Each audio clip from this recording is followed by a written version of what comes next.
Good morning from Team 6. We are pleased to offer you a buy recommendation for OSP with a total open target price of 38.21 baht, representing a 13.22% upside. Where this derived from two methodology, free cash flow to firm and dividend discounted model. OSP is set to reap more for the forthcoming time that we place the intrinsic value beyond market appreciation from first. The internal strength is OEP in capturing new market. Second, the competitive edge in Myanmar facility are ready to increase market share. And lastly, the cost lending program that pushes margin to new heights. Begin with a brief business overview. OSP principally work in four sectors. Machinery and OEM has shared a similar portion. Not only has OEP operated on a domestic level, but also exported to over 32 countries worldwide, where OSP primarily focused on Thailand and the CLMV regions, where it performed as a market leader in Thailand, Myanmar, and Laos, with a combined total portfolio income of over 95%. And we now elaborate more for our investment thesis. Favorable trend, OSP strength in capturing new market, propelled by its latest growth engine that yields the double-digit growth. We believe that for the coming time of domestic OSP is highly anticipated. We forecast a 12% CAGR growth for functional drink sales as catalyzed by the COVID-19 and the trend of health and wellness in Thailand. Also further supported by a 470,000 point of sale, 130 years experience in fast-moving consumer goods, and the full supply chain that OSP operates, which we believe are forming synergies that strike a success upon OSP performance. As in an all-time high market share for cigarettes in the last year. For energy drink, we applied the 2.9% CAGR growth for this sector, as driven by the government mega project, which will highlight the need on the workforce and subsequently will impose their demand on energy drinks. We also observe the sector premiumization tailored to catch higher spending target of white collar and the female worker by adding in superior ingredients, revamped packaging. We will regard this as the next potential wave of the market, especially for OSP. In fact, OSP has already taken the lead and market goods for such a group. For example, Lipofi as a lady drink. With OSP throughout expertise, we believe that future launches of OSP will be securely exported to meet the eyes of the end group. OSP stretch out to international scales, especially in Myanmar, a country with high working age populations and high beverage consumption compared with Cambodia and Laos, where OSP dominate 44% of its market shares, and with the great brand recognition such as Chiang and M150 among members, in which cultivated by partnership with Loyang, a largest manufacturer and local distributor. Furthermore, being the only one among top 3 key players that established a factory in Myanmar will provide OSP a long-term competitive edge. We believe it will rise market share to 50% in 2026. As a result, we believe that the revenue of energy drink in Myanmar will continue to grow 14% CAGR over that period. And not only the top line is expected to prosper, but also the bottom line is likewise to be taken to new heights. Based on OSP beverage cost structure, it largely accounts for a packaging material, which mainly composed of cullet and natural gas. We anticipate a modest decline in commodity prices according to the future pricing, which will lower OSP producing costs. Top up with OSP series of cost leaning programs. With the latest project, Fast Forward 10X, we analyze the success to come from a historical track of early achieved cost saving goal, proven company's ability to excel such a project. OSP new furnace will lessen a required material. Lowering the sugar content of OSP drinks would avoid the burden of increase in sugar prices and tariff. And OSP relationship with Nihon is projected to be essential in improving company efficiency through cutting-edge technology. As a result, we anticipate OSP gross margin to expand from 34% to 42% throughout the forecast period. Our analysis defines the key drivers that drive our recommendation. We believe OSP revenue growth will be catalyzed by a double-digit growth in domestic functioning and Myanmar's energy reach. We forecasted that domestic revenue driven by the government mega projects, the new potential targets, and the health and well-being things. While our international assumptions are related on the settling factory in Myanmar, as well as the association with the Lloyd Hain. As a result, we forecasted 5.8% CAGR increase in OSP revenue. We apply the change in the cost contribution in respect to our implied decline in commodity prices, further adjusted by the fast-forward techniques. With the cost-saving program initiated, we believe the margins will be increased by 10% roughly in 2026, in comparison to with no cost-cutting program exists. Consequently, we devise a bottom line expansion of 16.9% CAGR. Ladies and gentlemen, we finally arrived at the final recommendation on the target price of 38.2 baht, which represents a 13.2% upside. The target price is based on the free cash flow to firm and dividend discount model, which allow us to account for both OSP future growth and its consistently dividend payout.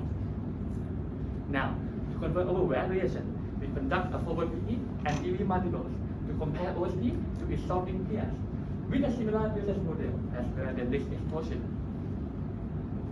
We discovered the undervalue signal from all selected multiples, so we believe OSP trades as a discount to its peer right now. There are several risk concerns. We focus on the most impact risks. The price volatility is the nature of commodity price, which impact in deciding swing percents from our target price. However, OSP mitigate this risk by optimizing their negotiation powers and minimize the impact by cost-saving program. The next is uncertainty cool in Myanmar, affecting the economic downturn and currency depreciations. However, with the economy recovery was a top priority as governments prepare for free elections in August 2023.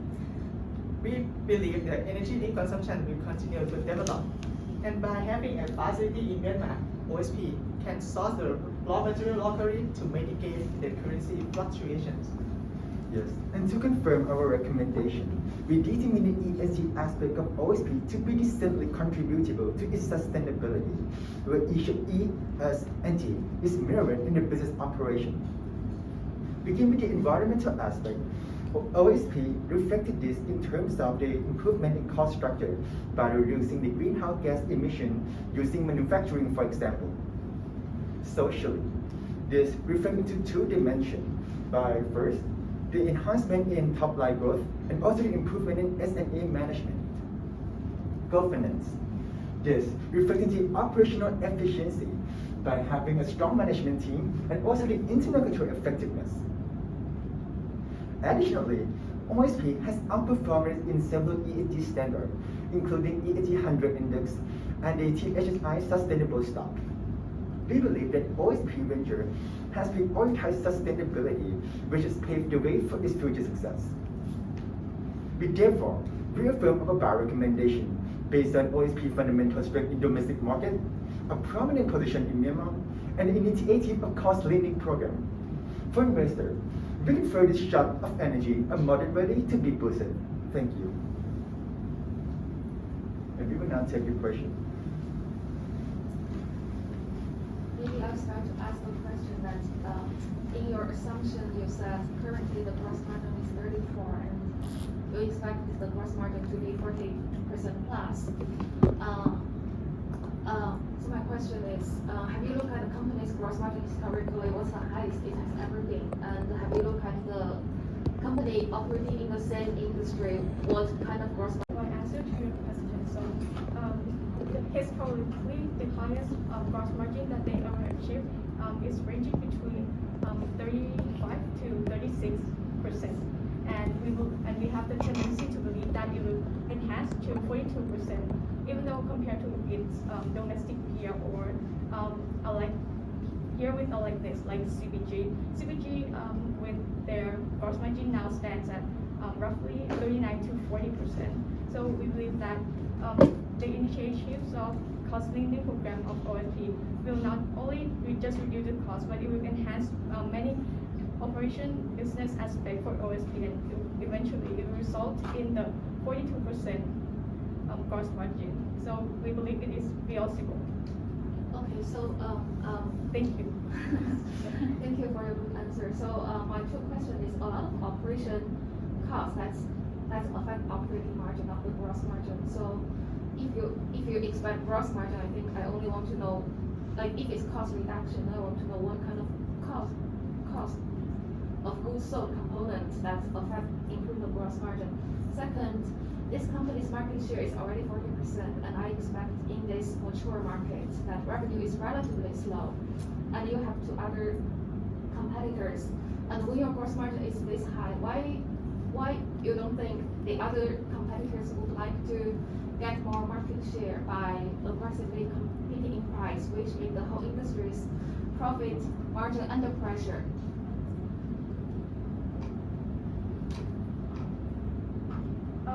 We believe that the price cutting point in this industry would lead all the business to the destructive path.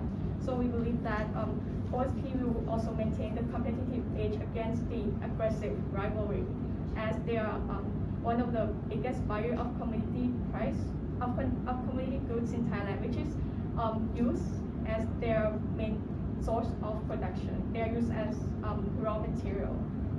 It composes up to like 60% of their production overall, and they are a big buyer, so they have the negotiating power to execute better than and more powerful than any other rivals or small entities. Do you think for the past years that you can track, has this company ever increased their product selling price? Yes, they do. For their main line of beverage, I would like to give example on that, which is the energy drink. The price of energy drink also it has been maintained at 10 baht for over the past 30 years. It has its way of premiumization, but not to impose on the premium on the price, but rather to reduce the sizing. That is their way of doing marking more margin on the product.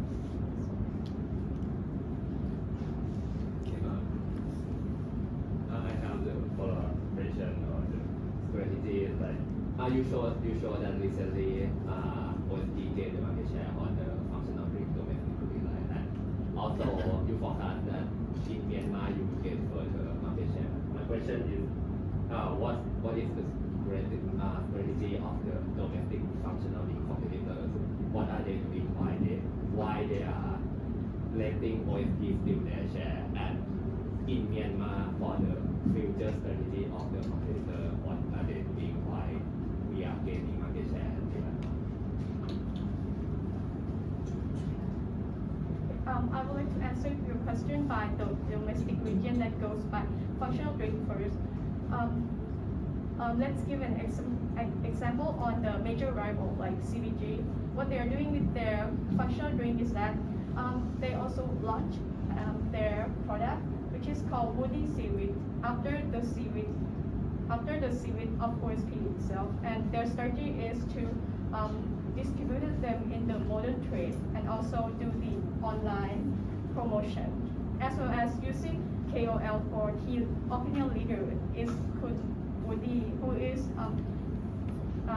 influential to the teenagers, and we believe that why they are letting OSP like overrule them in this market.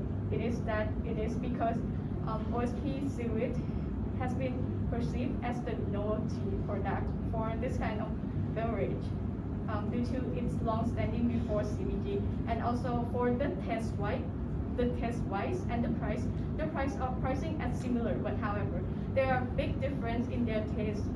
So the product of OSP actually tastes more like a regular flavored drink, which makes it more easier to consume. But CBG wise, it tastes more of a less appetizing drink. In Myanmar, why we believe is we raise market share to 50%. We believe because the facility in Myanmar at Thilawas Special Economic Zone is provide OSP. OSP is the only one among top 3 key players that facility the factory in Myanmar. Right? OSP can sourcing the raw material locally, compared with the competitors. That like the cost of goods sold of OSP in the Myanmar will less than the competitors by sourcing the local raw material and by having a partnership with the Loy Hing for over 12 years.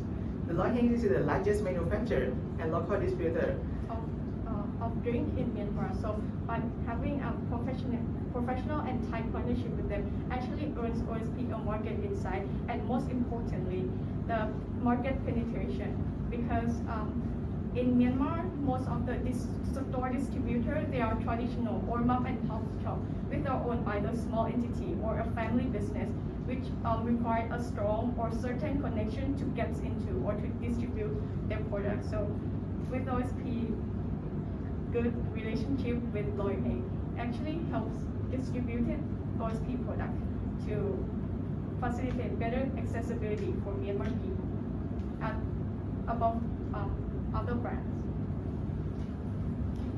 Okay. I would like to ask about the raw materials. You mentioned them as a risk. How big risk do you see, for example, natural gas or aluminum cost increases being? Because like when you saw that Carabao's GP margin declined, that's partly because the cost of packaging is going up.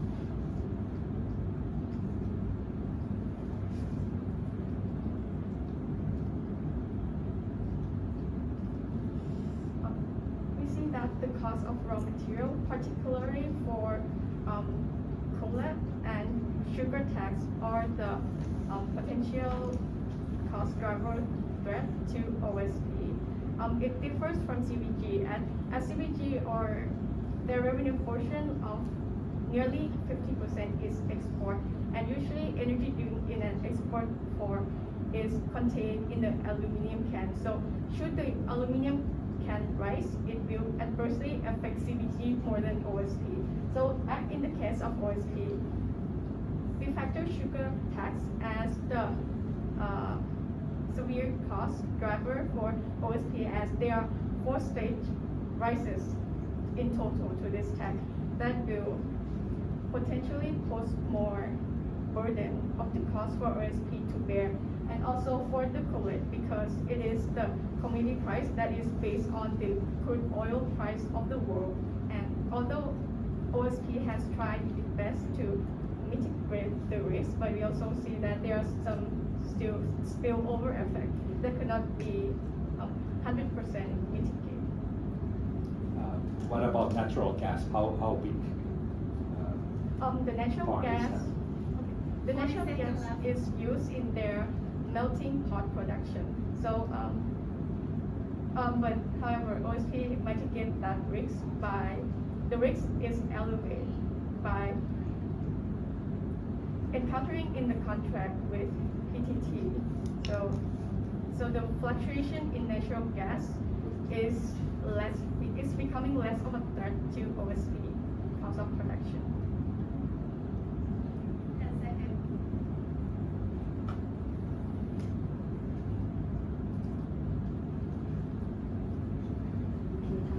Thank you. Does have any comment?